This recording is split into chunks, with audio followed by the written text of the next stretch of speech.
ओम शांति। आज 25 जुलाई 2020 की मुरली में बाबा ने कहा, मीठे बच्चे देह अभिमान छोड़ देही अभिमानी बनो। देही अभिमानियों को ही ईश्वरीय संप्रदाय कहा जाता है। आज का प्रश्न है, तुम बच्चे अभी जो सत्संग करते हो ये दूसरे सत्संगों से निराला है, कैसे? उत्तर, यही एक सत्संग है जिसमें तुम आत्मा और परमात्मा का ज्ञान सुनते हो। यहाँ पढ़ाई होती है, एम ऑब्जेक्ट भी सामने है। दूसरे सत्संगों में न पढ़ाई होती है न कोई एम ऑब्जेक्ट। अब मुरली विस्तार से। ओम शांति। रूहानी बच्चों प्रति रूहानी बाप समझा रहे हैं, रूहानी बच्चे सुन रहे हैं।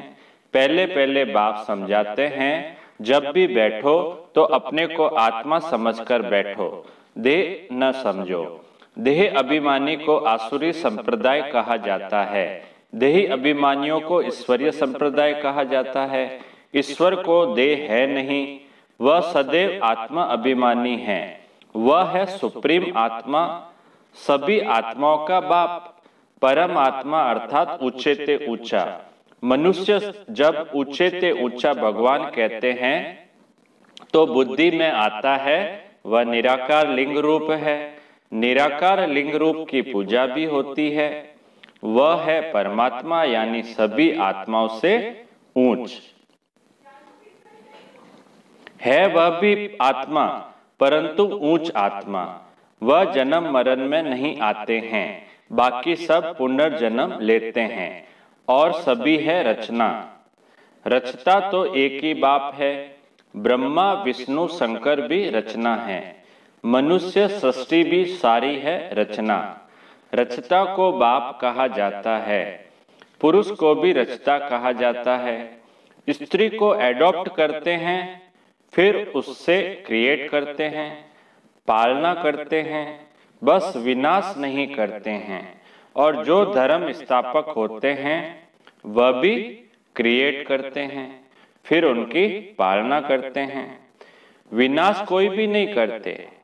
बेहद का बाप, जिसको परम आत्मा कहा जाता है, जैसे आत्मा का रूप बिंदी है, वैसे ही परम पिता परमात्मा का भी रूप बिंदी है।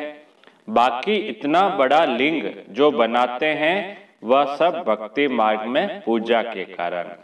जैसे शिवरात्रि होती है तो बड़े बड़े शिव बाबा के लिंग बनाते हैं, शिवलिंग बनाते हैं, उनकी पूजा करते हैं। बिंदी की पूजा कैसे हो सकती है? भारत में रुद्र यज्ञ रचते हैं तो मिट्टी का शिवलिंग और शालिग्राम बनाकर फिर उनकी पूजा करते हैं।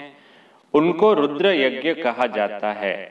वास्तव में असली नाम है राजस्व अश्वमेघ अविनाशी रुद्र गीता ज्ञान यज्ञ, जो शास्त्रों में भी लिखा हुआ है। अब बाप बच्चों को कहते हैं, अपने को आत्मा समझो। और जो भी सत्संग है उसमें आत्मा या परमात्मा का ज्ञान न कोई में है न दे सकते हैं। वहां तो कोई एम ऑब्जेक्ट होती नहीं। तुम बच्चे तो अभी पढ़ाई पढ़ रहे हो। तुम जानते हो आत्मा शरीर में प्रवेश करती है। आत्मा अविनाशी है, शरीर विनाशी है। शरीर द्वारा पाठ बजाती है। आत्मा तो शरीर अशरीरी है ना। कहते भी है नंगे आए हैं, नंगे जाना है। शरीर धारण किया, फिर शरीर छोड़कर नंगे जाना है। यह बाप तुम बच्चों को ही बैठ समझाते हैं। यह भी बच्चे जानते हैं, भारत में सतयुग था तो देवी देवताओं का राज्य था, एक ही धर्म था। यह भी भारतवासी नहीं जानते। बाप को जिसने नहीं जाना उसने कुछ भी नहीं जाना। प्राचीन ऋषि मुनि भी कहते थे, हम रचता और रचना को नहीं जानते हैं। रचयिता है वेद का बाप, वही रचना के आदि मध्य अंत को जानते हैं। आदि कहा जाता है शुरू को, मध्य बीच को। आदि है सतयुग, जिसको दिन कहा जाता है, फिर मध्य से अंत तक है रात। दिन है सतयुग त्रेता, स्वर्ग है वंडर ऑफ वर्ल्ड। भारत ही स्वर्ग था जिसमें लक्ष्मी नारायण राज्य करते थे। यह भारतवासी नहीं जानते हैं।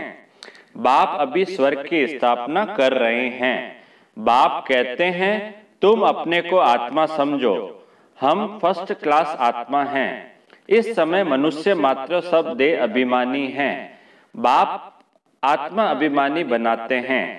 आत्मा क्या चीज है यह भी बाप बतलाते हैं। मनुष्य कुछ भी नहीं जानते। यहाँ आने से पहले हम जानते थे कि आत्मा परमात्मा के बारे में नहीं। भल कहते भी हैं भ्रकुटी के बीच चमकता है अजब सितारा, परंतु वह क्या है, कैसे उसमें पाठ भरा हुआ है, वह कुछ भी नहीं जानते। अभी तुमको बाप ने समझाया है। तुम भारतवासियों को 84 जन्मों का पाठ बजाना होता है। भारत ही ऊंच खंड है। जो भी मनुष्य मात्र है उनका यह तीर्थ है। सर्व की सदगति करने बाप यहाँ आते हैं। रावण राज्य से लिबरेट कर गाइड बन ले जाते हैं।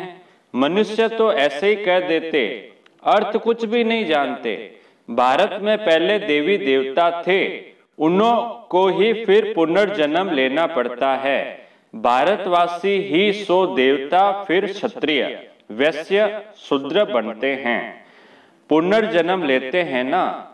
इस नॉलेज को पूरी रीति समझने में 7 रोज लगते हैं। 7 दिन का कोर्स होता है ना, वो कोर्स अगर हम करेंगे तो पूरा इसको समझ जाएंगे। पतित बुद्धि को पावन बनाना है।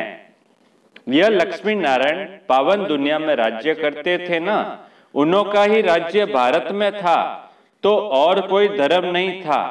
एक ही राज्य था। भारत कितना सॉल्वेंट था। हीरे जवाहरों के महल थे। फिर रावण राज्य में पुजारी बने हैं। फिर भक्ति मार्ग में ये मंदिर आदि बनाए हैं। सोमनाथ का मंदिर था ना, एक मंदिर तो नहीं होगा। यहाँ भी शिव के मंदिर में इतने तो हीरे जवाहर थे जो मोहम्मद गजनवी ऊंट भरकर ले गए। इतने माल थे।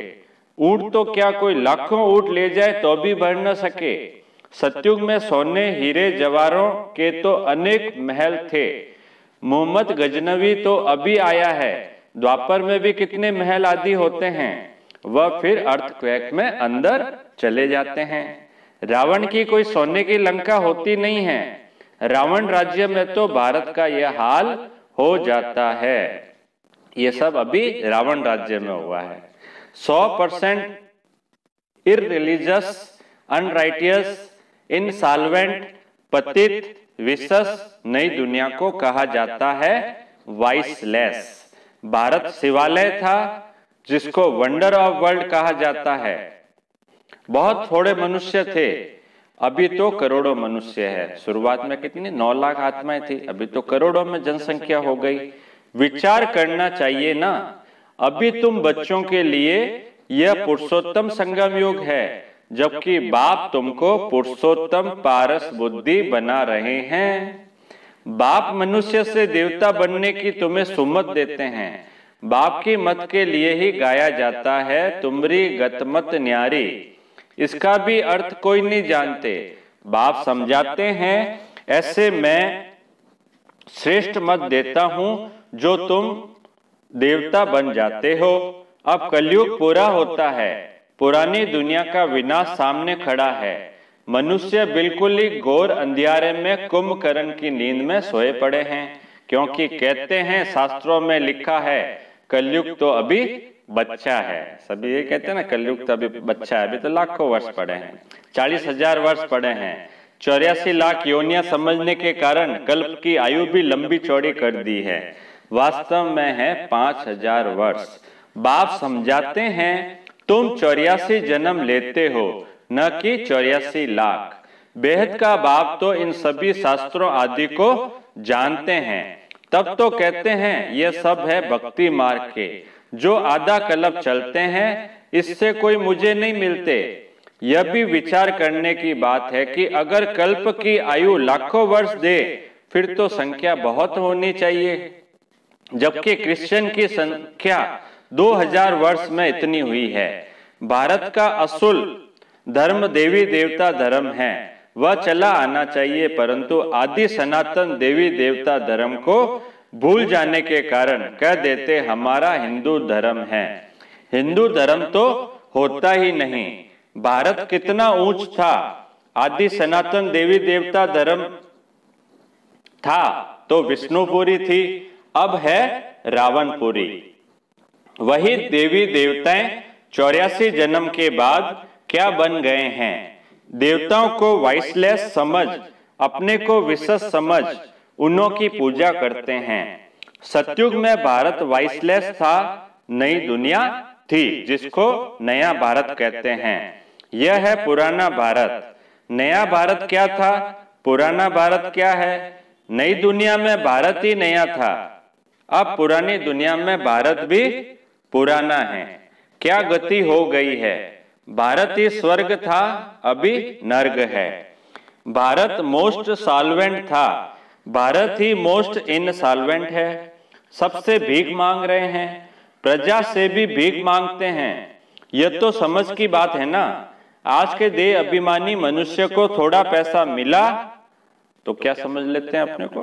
बहुत हाई फाई, ऊंचा, बहुत खुश होता है, ऊपर चढ़ जाता है, किसी से बात नहीं करता है। ऐसा क्यों होता है? तो आज के देह अभिमानी मनुष्य को थोड़ा पैसा मिला तो समझते हैं हम तो स्वर्ग में बैठे हैं। इस कलयुग को ही स्वर्ग समझ बैठते हैं। सुखधाम स्वर्ग को बिल्कुल जानते नहीं, क्योंकि पत्थर बुद्धि है। स्वर्ग को जानते ही नहीं, सुखधाम क्या है, सतयुग क्या है, उसको बिल्कुल नहीं जानते हैं, क्योंकि पत्थर बुद्धि है। अब उन्हें पारस बुद्धि बनाने के लिए 7 रोज की भट्टी में बैठाओ, क्योंकि पतित है ना, इसलिए उनको 7 दिन का कोर्स कराओ। जो भी नए आते हैं उनको 7 दिन का कोर्स कराते हैं, जब उनकी बुद्धि में बैठता है। पतित को यहाँ तो बिठा नहीं सकते, यहाँ पावन ही रह सकते हैं, पतित को अलाउ नहीं कर सकते।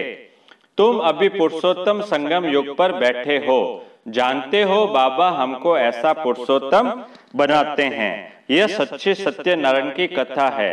सत्य बाप तुमको नर से नारायण बनने का राजयोग सिखला रहे हैं। ज्ञान सिर्फ एक बाप के पास है, जिसको ज्ञान का सागर कहा जाता है। शिव बाबा को क्या कहते हैं? ज्ञान का सागर, शांति का सागर, आनंद का सागर। शांति का सागर, पवित्रता का सागर, यह उस एक की ही महिमा है। किसकी महिमा? शिव बाबा की। दूसरे कोई की महिमा हो नहीं सकती।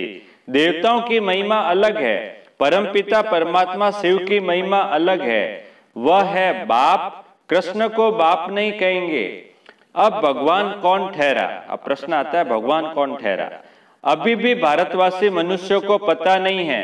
कृष्ण भगवानुवाच कह देते हैं, वह तो पूरे 84 जन्म लेते हैं। सूर्यवंशी सो चंद्रवंशी सो वैश्यवंशी।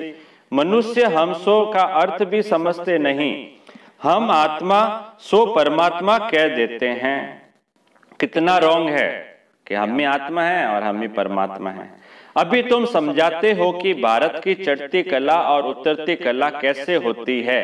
यह है ज्ञान, वह सब है भक्ति। सतयुग में सब पावन थे, राजा रानी का राज्य चलता था, वहां वजीर भी नहीं होता है, क्योंकि राजा रानी खुद ही मालिक है।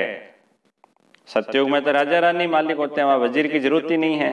बाप से वर्षा लिया हुआ है, उनमें अक्ल है। लक्ष्मी नारायण को कोई के राय लेने की दरकार नहीं है। लक्ष्मी नारायण को किसी की राय लेने की दरकार होती है क्या? किसी की राय की जरूरत नहीं होती है। वहां वजीर होते नहीं। भारत जैसा पवित्र देश कोई था नहीं। मान पवित्र देश था, नाम ही था स्वर्ग। उस देश का नाम क्या था? स्वर्ग। अभी है नरक। नरक से फिर स्वर्ग बाप ही बनाएंगे। अच्छा, मीठे मीठे सिकिलदे बच्चों प्रति माता पिता बाप दादा का याद प्यार और गुड मॉर्निंग। रुवानी बाप की रुवानी बच्चों को नमस्ते। धारणा के लिए मुख्य सार है, पहला पॉइंट है, एक बाप की सुमत पर चलकर मनुष्य से देवता बनना है। इस सुहावने संगम युग पर स्वयं को पुरुषोत्तम पारस बुद्धि बनाना है। दूसरा पॉइंट है, 7 रोज की भट्टी में बैठ पतित बुद्धि को पावन बुद्धि बनाना है। सत्य बाप से सत्यनारायण की सच्ची कथा सुन नर से नारायण बनना है। आज का वरदान है, फरिश्ते बन की स्थिति द्वारा बाप के स्नेह का रिटर्न देने वाले समाधान स्वरूप भव। विस्तार है, फरिश्तेपन की स्थिति में स्थित होना यही बाप के स्नेह का रिटर्न है। ऐसा रिटर्न देने वाले समाधान स्वरूप बन जाते हैं। समाधान स्वरूप बनने से स्वयं की व अन्य आत्माओं की समस्याएं स्वतः समाप्त हो जाती है। तो अब ऐसी सेवा करने का समय है, लेने के साथ देने का समय है। इसलिए अब बाप समान उपकारी बन पुकार सुनकर अपने फरिश्ते रूप द्वारा उन आत्माओं के पास पहुंच जाओ और समस्याओं के थकी हुई आत्माओं की थकावट उतारो। आज का स्लोगन है, व्यर्थ से बेपरवाह बनो, मर्यादाओं में नहीं। ओम शांति।